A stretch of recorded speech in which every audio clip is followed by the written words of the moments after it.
in Davos, and the spirit of dialogue is a topic, let's say. What is it about? What does it mean to you? Thank you, Alice, for having me here. First of all, I'm elated and I'm pleased to be here amongst the global policy leader at the World Economic Forum, Davos. The spirit of dialogue, I believe the spirit of dialogue must translate into action. That is how it's really important. Otherwise, it is just nothing but shared stages. Because what the dialogue happens over here in World Economic Forum must translate into policy, action, and institutionalizing the framework across countries, across trade, across policies. And that is how we put it into the dialogue, into real action. We have now 100 trillions, a big amount of money, of one generation shifted to the other generation. What can your company, Water and Shark, bring in?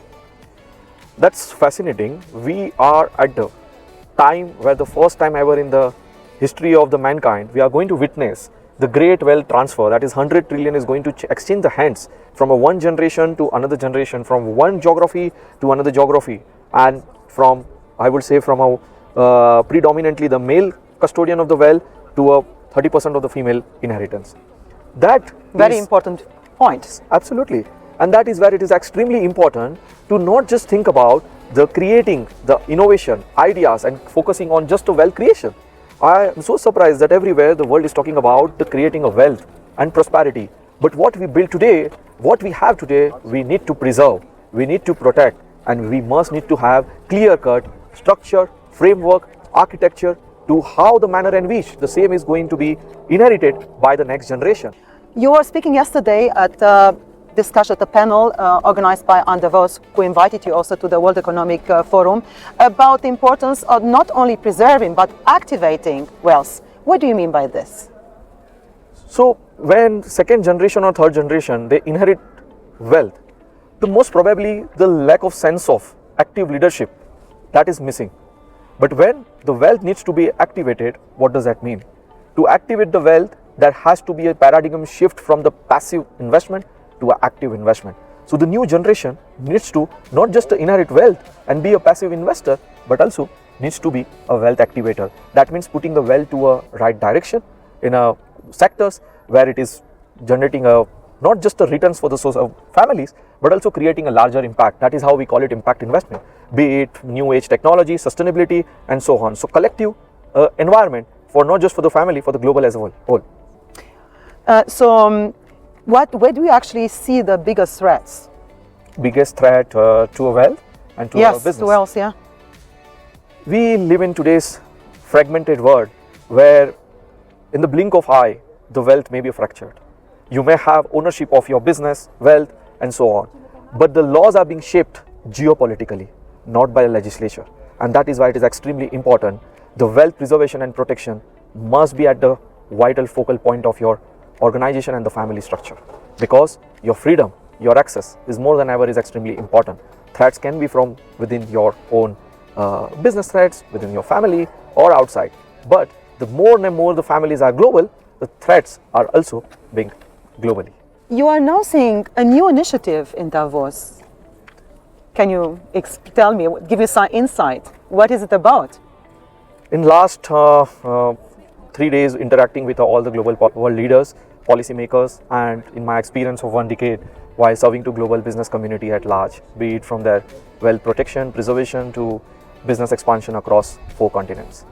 One thing that I've noticed is the businesses should not be a reactive. Geopolitics is not just about a headline anymore. It is about a boardroom topic of discussion. And that is where I believe accountant, lawyer, policymaker, policy advisor should collectively advise and shape. And you are all this. And philanthropist. Collectively, how the organization should shape their future, that is where it determines. And that is where we believe as a Water and Shark firm that we believe that we as an accountant, lawyers, and now as one of its chief geopolitics officer to the many of the family offices, institution, and the global businesses, we are serving them as the intersection of the global geopolitics advisory so that they don't be just focusing on the reactive to the trade policies, global legislations, but they are more proactive in the planning, foresighting, and making sure that global cross-border transactions are not getting fractured or hampered because of unpredictable, undeterminable the global policy. And that is where we hope to and wish to provide and serve the global business at large. Thank you so much, Harsh, Patel. And having said this, I leave you with a wonderful Davos, sunny weather, amazing, best option to be optimistic and to look into an optimistic future. Thank you so much, Harsh. Thank you so much, Alice. Now I'm standing here with Sujit Nair. He is into geopolitics. He is a chairman of the Europe-India Geopolitics Forum. At the same time, he is the partner of Water and Shark. Sujit, what Alice. brings you to Davos? Alice, Davos has been, this is my third time in Davos, and the thing which I love about Davos is that it's serendipity here. It's just that I meet people randomly, you meet very interesting kind of people, which provides massive engagements, and this is what I love about Davos. It's not what happens in the sessions around here, but what happens out of the sessions.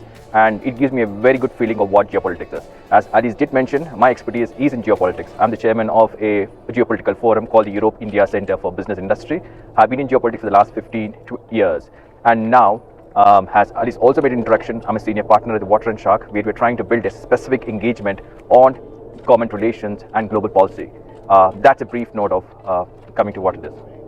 As you already said, Sujit, you've spent decades working across India, Europe and the UK in policy and institutional engagement. Why is it now the right time to formally launch a global policy and government relations practice with Water and Shark?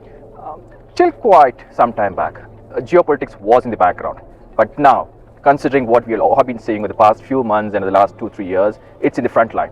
As Water and Shark founder Harsh Patel did mention in one of the previous engagements, that it's in the boardrooms. These are discussions which companies need to address when they look at various opportunities in various regions, when clients look at where they need to park their wealth. And that's where it's important for organizations to add that missing puzzle, the missing piece, which is geopolitical piece, into their engagements. You're mentioning your partnership with Water and Shark, but how does it actually differ from the traditional advisory models? In the case of the engagements which you're trying to bring at Water and Shark has already built significant expertise in cross-border transaction, tax, legal, and other advisory services. And with the current geopolitical situation, what we do see here, and when the wealth has to be protected for the next few generations, next few years, it's very important for clients to understand the geopolitical implication of what happens to their wealth. And this understanding comes from those who have a bit of geopolitical expertise. And this is a missing piece and the value which Water and Shark will add to its clients as part of this engagement. What do you take away from Davos? Davos has always been very interesting for me. I mean, it's something where you meet people whom you usually watch on TVs or when you hear of them on television. So you meet them face to face here. You see what is possible. Davos makes things possible, because those who inspire you, people whom you look up to, you do meet them here on the street. Exactly. You have a conversation. That sort of inspiration is what motivates people to go beyond what they're usually capable of. And that is what I really love about Davos. And I think we are very lucky with this fantastic weather. This is not always the case. Of course. We had a fantastic Davos. There's 2 more days to come. So I leave you with these words and enjoy Davos. Thank you very much, Alice. Thank you very much. And it was a pleasure being part of this interview. Thank you, Sujit.